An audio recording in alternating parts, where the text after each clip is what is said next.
This bat is taking over the MLB, and some of the hottest players in baseball are already crushing home runs during the first couple games of this 2025 season. It's called the Torpedo bat. If you don't know the hype around this bat already, it was designed by an MIT-trained scientist and a former NASA employee that the Yankees hired to fix their issue with players not hitting the sweet spot. And because of it, players like Jazz Chisholm, Francisco Lindor, and even power hitters like Giancarlo Stanton are smashing records with this new technology. But how did this bat become the most controversial piece of equipment in baseball history? Well, stick around to the end of the video to find out. It all started during the Yankees' second game of the season when Anthony Volpe used the Torpedo bat and launched a home run off a pitch in a location he had historically struggled with. The Yankees broadcast mentioned his new bat, and the clip quickly went viral. Now, you see the shape of Chisholm's bat?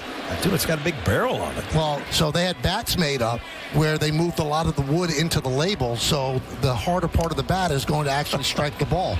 That'd be a weird way to hit. That game turned into a blowout where the Yankees tied a franchise record with 9 home runs. Over the next few games, they would score 36 runs and hit 15 homers, setting an MLB record for the most home runs in the first 4 days of a season. After that game, suddenly everyone wanted to know about the Torpedo bat. But what exactly is the difference between a Torpedo bat and a standard MLB bat? Well, the answer comes from the MIT-trained scientist and former NASA employee, Leanhardt. Being tasked by the New York Yankees, Leanhardt noticed a consistent pattern amongst all the Yankees players. Many of them were not striking the ball on their traditional sweet spot of the bat, so he re-engineered it, and the result was the Torpedo bat, a model that shifts the thickest and hardest part of the barrel to where individual players are most likely to make contact. The bat is legal and does adhere to the MLB regulations. It's smooth, round, wooden, and less than 42 inches in length and no more than 2.61 inches in diameter. But its shape and distribution of weight is far from traditional. However, this bat isn't entirely new though. There has been historic examples of oddly shaped legal bats in the past, and the practice of bat fitting has become increasingly popular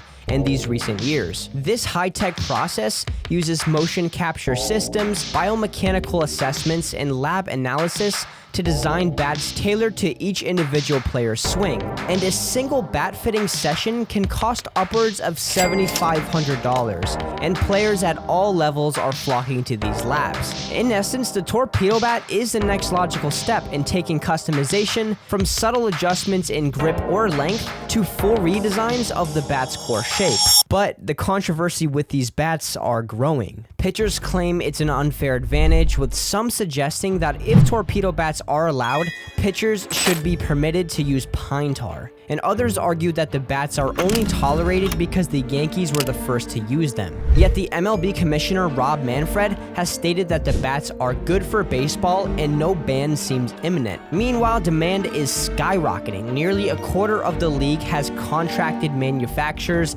like Marucci, Victus, and Chandler for these Torpedo bats. And even fan betting markets have shifted, with the odds changing based on whether a player is known to use the bat. The sales for the Torpedo bats have soared, and the real financial windfall may still be ahead with metal versions that are made available to youth players. What started with 5 Yankees has spread to at least 8 teams. Some players like Alex Bregman and Max Muncy have tried the bat and reverted to their old models. Others are seeing huge improvements in metrics like exit velocity, barrel percentage, and OPS. Out of 14 players tracked, 9 have shown a clear uptick in offensive output. If customized properly for each hitter, experts believe that the league could experience an uproar in offensive explosion. But there's a catch. Customization is key. The Yankees had years of data to tailor these bats, while other teams are rushing to catch up unless they invest heavily in their own data collection and lab designs. And so a new phase in baseball has begun,